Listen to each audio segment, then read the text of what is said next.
What's up sa inyo mga Apo Trip? Yan, welcome na naman po rito sa aking munting YouTube channel. Yan, pasensya na po at kagigising ko lang.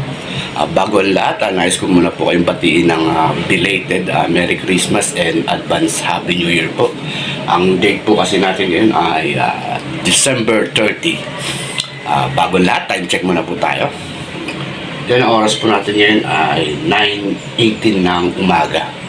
For today's video po, magpe-prepare po tayo ng lulutuin natin. Bali itong iluluto natin, bali traditional na niluluto ng pamilya po namin to. Every end of the year. Bali magpe-prepare po tayo ng ubi halaya. So mapapalaban na naman po tayo sa haluan po nito. Ayan, let's go mga Apo Trip!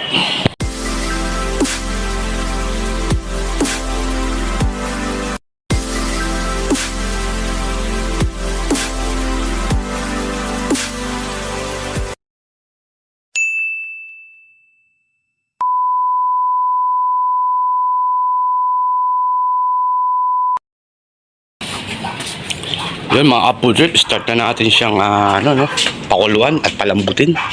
Ayan na po siya. Ayan, nakapagpadingas na po tayo ng uling. Bali to mga Apo Trip, I think mga 8 kilo po to, no? Itong ubing gagawin natin. Itong biniling ube. 8 kilo po yan. Bali yung sangkap po niyan, umalis po si Mado, pumunta ng palengke. Bibili pa mga gatas po yan, yung mga sangkap niya po. Yan, tabi natin to rito. Yan. Alright. Yan, medyo matagal-tagal na pakuluan po yan.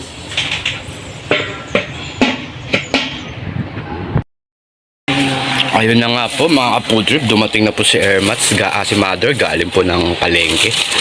Bale, ito, bumili na po siya ng lulutuin para bukas po. Ayan. Ano ba ito mga nandito? Ayan, daming pansit. Pansit canton. Ayan po, ang dami po yan.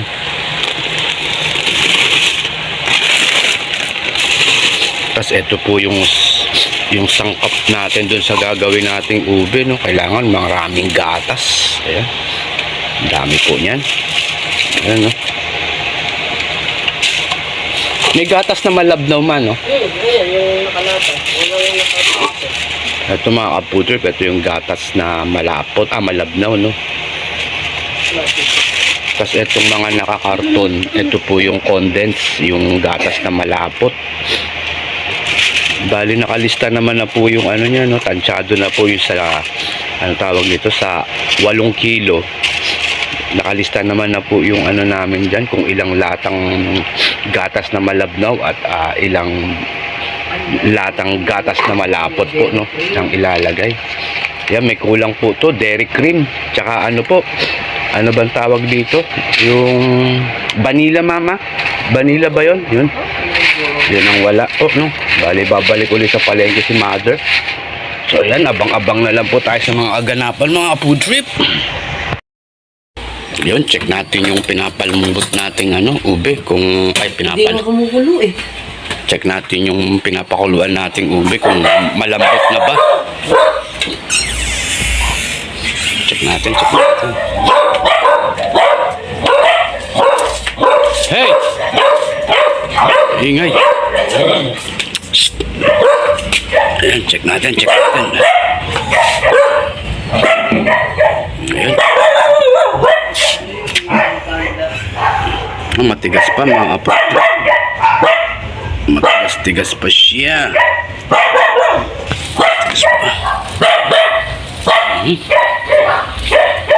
Tapan uli natin.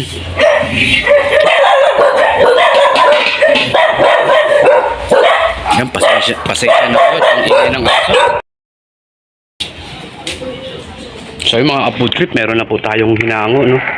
Yan, palalamigin lang po natin yan, tapos babalatan natin. Maproseso po to.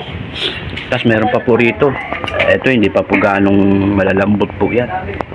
Ayan. Then after po natin siyang mabalatan, no, yung lumamig na siya, tapos nabalatan natin. After po nun, anin pa po natin yan, kakayasin ng pino.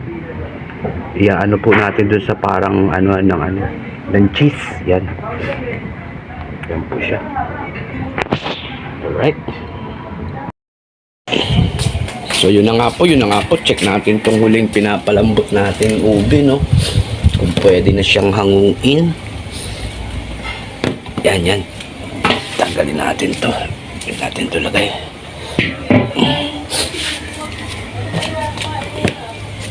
Yan.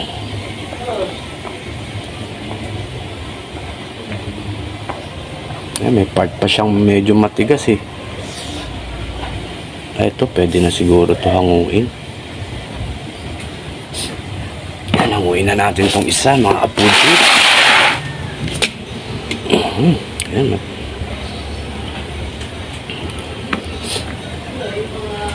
Yan, maganda yung sakto lang yung lambot niya po, no? Para pag kinayas po natin siya, hindi siya yung durug-durug.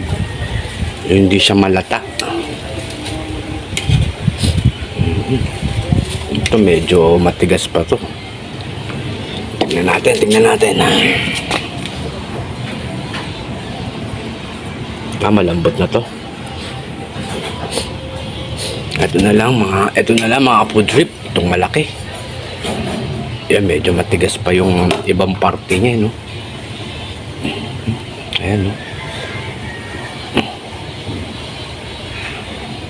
Yan, konti na lang mga food trip. Yan, takpan ulit natin.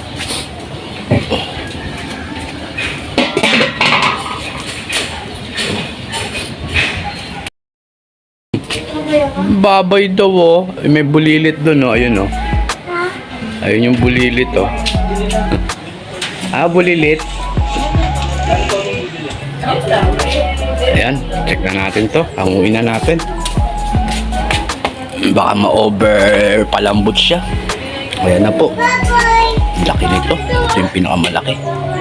Yeah. Ayun na siya, oh. Yan, palamigin lang natin ang gusto para pag binalata natin, hindi siya mainit. Alright. Yan, start na po natin siyang palatan, no?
Yun, tapos na po natin siya mabalatan, no? Then, tapos niya, nakakayuri naman natin dito. Yan. Yan. Paproseso talaga to.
Nakayod na po natin siya, no? Napino na natin, no? Ayan, no? Ngayon, titimpla na po natin siya ng gatas. Yan. Gatas na malapot tsaka malabnaw. Ayan. Okay. Ito yung haluin ko eh. Yan, nakaready na po yung gatas na ihalo po natin. Bali, 2, 4, 6, 8, 10. 12 ebap po, no? Na lata. Tapos tong malapot natin, mga nasa ano po to. Yung isang karton na ganito, mga tatlong latang malapot na gatas, no?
Sige kuya, kuha naman ng ganyan.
Kaya no, hihintayin pa natin lumapot yan. At doon ang main event ng haluan. Ayan no. Yeah. Babae pa Pag laki yan ngayon. Ayan yung tagahalo namin no. Mamaya iba na. Tapot na siya oh. Diba? Konti na lang yan. Ganda yung pag ginalo mo, sumasama yung kawa. Diba? Dumidikit. Diba? Yun, ibig sabihin nun, luto na yung pag ganon. Yung bumili ng food coloring sa Pampanga pa po yata bumili eh. Kanina pa po umalis po yun. Sana, nakapanood mo yung vlog namin. Ayan, tulong-tulong po sila oh. Ayan na po siya oh. Malapot na po siya. Nilagyan na po natin ng ano yan no. Ng vanilla.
Ayan, kailangan agapan po sa ano, no, sa halo. Ayan o, ayun na o. Yung ilalim Ayun niya. o, may ano na. Kasi pag nasunog po yan, lalasa sa ulo po yan. Ganunin mo, huwag mo na ano yun yan, sa ilalim yan. Yan, no, manipis na yung ano mo, Nancy. Yan ang masarap at pangayad ng pagigitim na o, sa gitna.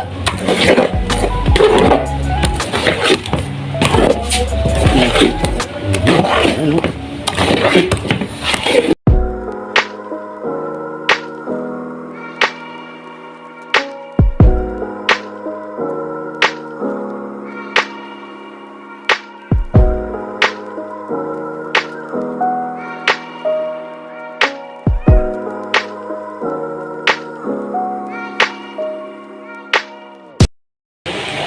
So yun na nga po, bali luto na po yung ano natin, no, yung ubi halaya natin para bukas sa bagong taon po natin.